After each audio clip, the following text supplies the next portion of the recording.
So now everyone starts going after Scooby and Shaggy, including Sugar Ray. After getting trapped in some kind of a maintenance shed, they find four-wheelers, escape, finding what's-her-name, and make a getaway until... Yep, she's a monster. Shaggy doesn't see it, but Scooby does. So after they stop, the two of them have a misunderstanding. I'm whipped? Oh yeah? Well, why don't you say that to my face, man? Right now! No, Scooby-Doo, your mom eats cat poop! Then a trapdoor. Because there always is one. Shaggy goes after him just to end up in the Chamber of Secrets from Harry Potter, and ends up finding a huge punch bowl full of floating heads. After hearing Velma's voice in the glowing toilet bowl, Shaggy pulls her out and throws her towards the sky. Because, you know, disembodied souls just fly right back to their bodies like they're fucking magnets. Nonetheless, Velma finds her body, and her soul rejoins itself, kicking the monster inhabiting her out of her body, and... God damn! Can we get a shot of that? God damn! After another moment, Shaggy unfortunately finds Fred's soul. Listen, man. Someone must have spiked my root beer last night. Oh, Fred! You're a friggin' protoplasmic head! But I'm still the best-looking protoplasmic head here. I mean... Okay, I'm officially done with this bout of stupidity. Move on! Put me back, Shaggy. I'll figure a way out myself. Sorry. Velma tries to assist Daphne in getting her soul back, repelling another monster out. After the monster is out, it's discovered that the monsters can't stand sunlight and use the people on the island as a shell. Everything seems fine with Daphne until... Daphne, you okay? Yeah. But I'm not Daphne. Yeah, considering that this has to do with a sort of body-switching thing, the job was obligatory. No, it wasn't. It was needed to set up this particular joke. Call it that. Hey. I can look at myself naked. This is a family movie. God help us. Well, if Fred is in Daphne's body, take a guess where Daphne is. Go on, you'll never guess. Fred keeps touching me. Kinda makes you nostalgic for the homicidal creatures, doesn't it? Honey, I'd rather eat broken glass slathered in dog shit! But hey, whatever creams your Twinkie. So in the meantime, Shaggy stole the plot coupon, which causes this, quote, funny sequence where their souls switch bodies with varying degrees of pointlessness. Hey, I'm me again. Yippee for you. Man, like why am I wearing a dress? Everyone remain calm. Velma, what the heck's going on? If my calculations are correct. Whoa, whoa, whoa, penalty on the plate, 2 minutes for spearing. When the fuck did you do calculations? I'm sorry, I hate to have to go off on a tangent, but there's a point that just because your character is smart, if they just saw something happen, you can't just have them say, if my calculations are correct. Why? Let's take Doc Brown. He's a scientist and most likely could do a shit ton of math in his head, but in some degree, if he just saw it happen, I doubt he'd be able to say anything along those lines. Even when it came to the DeLorean time machine at the end of Back to the Future, you could argue that Doc had at least 4 to 7 days to do the math. Data from Star Trek The Next Generation is also a good example. He has more of a right to say that because he is a sentient computer. His processing power allows him to run complex calculations in his positronic brain that even the onboard computer of the Federation flagship can't handle. Velma? Double fuck no! She states at the beginning of the movie that she's been working for NASA, but I instantly call bullshit because if she was smart enough to work there, a place where even the fucking janitor you're required to have an IQ of 210, 2 years prior she was chasing assholes in rubber masks in haunted houses. I doubt NASA wants that kind of attention! I'm sorry, but there's a point where just because a character's really smart, you just can't have him say off-the-cuff shit like that. It oversells the intelligence of the character, and it makes the whole thing look cartoony and fake. Okay, it is based on a cartoon, but even cartoons have their realistic modes of behavior! So after we're done with this unneeded and pointless joke, we see an explosion caused by the local voodoo fuck whistle. Something tells me that was the wrong ingredient. Ugh, you poor bastard. Did you try to substitute Tang for Tangerine Kool-Aid? Because I gotta tell you, that's not how you make homemade Ecto-Cooler. After a stupid and painful exposition dump, the gang finds that they need a pure soul for some ritual to make the monsters rule the earth, coming to the conclusion that the soul doesn't have to be human. Did you get the joke? Humans suck! Those creatures are taking over the world? That is so mean. Daphne, that was good, honey, but leave the Armageddon speeches to the professionals.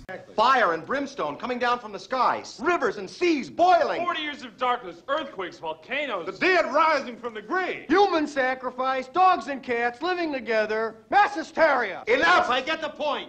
So, after figuring out Atkinson is Charles Manson, Scooby is brought to his office where he's told he's gonna be a sacrifice. That scene can't come fast enough. Did I mention that both of these scenes are intercut with each other in such a way that it gives me the sensation of motion sickness? Because they are.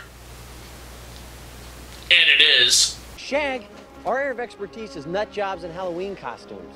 Finally! The first sensible thing said in this movie! Thank you, Freddie Prinze Jr. Wait, he said that? Oh shit, it's the end time! Duck and cover! After a lame-ass motivation speech and one of those all-hands-in things, we get a montage! Now I gotta warn ya, I didn't know which montage song to use.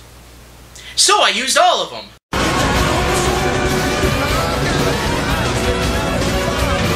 So they make another trap, and after some extreme spelunking, Velma and Fred explain the trap to the audience. Naturally, the whole plan goes instantly tits up because they entrusted the very crucial part of the plan to a stoner fuckhead who couldn't hit the ground after jumping out of a moving bus! So, because this is a comedy of errors... The only error, in my opinion, is calling this shit comedy. The giant vat of glowing tidy bowl doesn't get knocked over and everyone gets thrown all over the fucking place. Missing their prime opportunity, the cult comes walking in, making everyone scatter. Chanting starts and Velma and Fred start trying to pass themselves off as still possessed. Of course, everyone stops and Fred blows his cover. While in disguise, Shaggy manages to get close to Scooby to convince him not to be a sacrifice. So let's do what we do best. Fucking run for it? Like right now? On the count of, let's make it 5. Might I suggest the count of right the fuck now? 1, 2. Good. You stalled yourselves and now the title character's dead. Good one. No, he ain't dead. He's just a head. Well, Atkinson hooks up his mystical MacGuffin, which turns out to be a spiritual battery charger, and starts sucking in all the souls. That's until Shaggy grows a pair and actually knocks Atkinson on his ass, stopping this whole thing. Then the day was saved. Oh, glad that's over with. I feel like getting a taco. If you believed me, you haven't been on this site very long. No, not about me wanting a taco. Scooby gets back to his body as Fred and Velma find Atkinson wearing a mask. Fred peels it back to find Evil Bill and Evil Ted's evil silent partner? Well, that's random. Well, if that's as dumb as it gets, I guess. Puppy power! I'm outsmarted!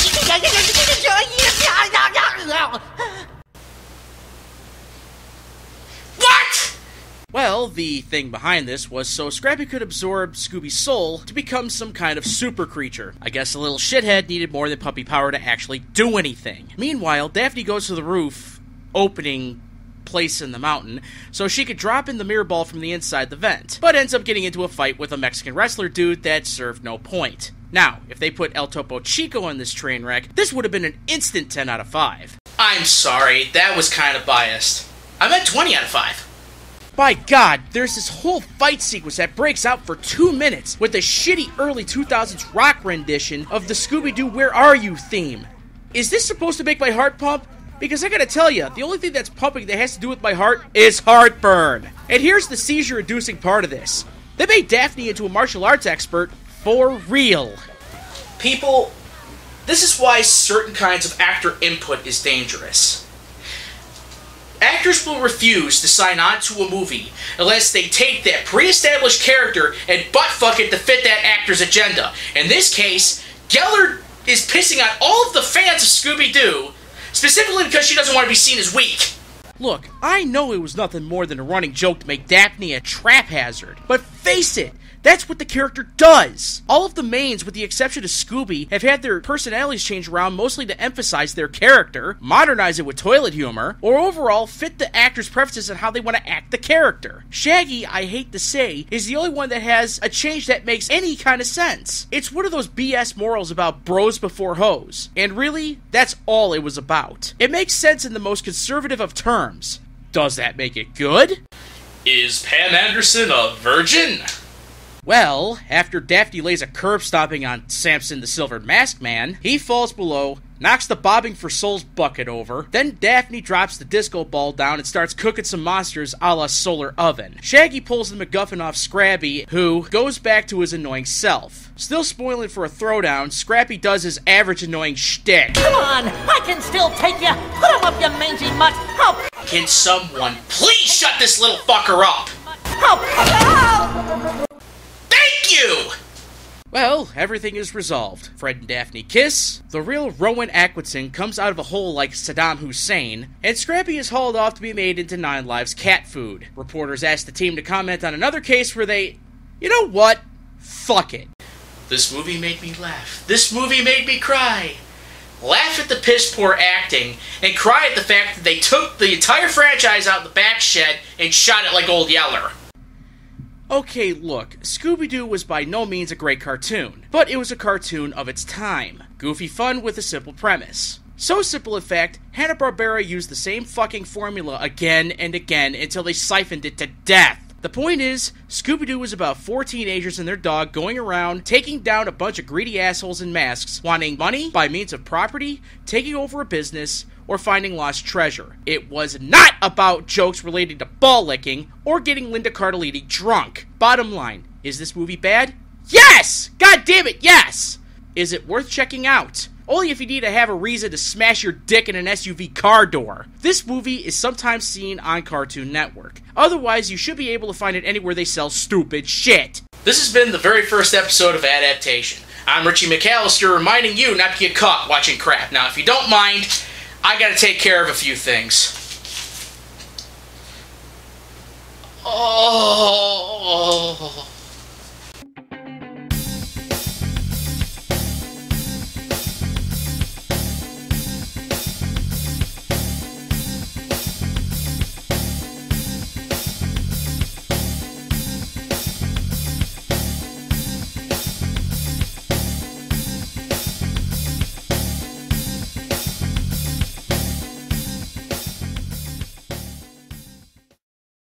I'm Mary Jane. Like that is my favorite name. Didn't they do that joke in Half-Baked?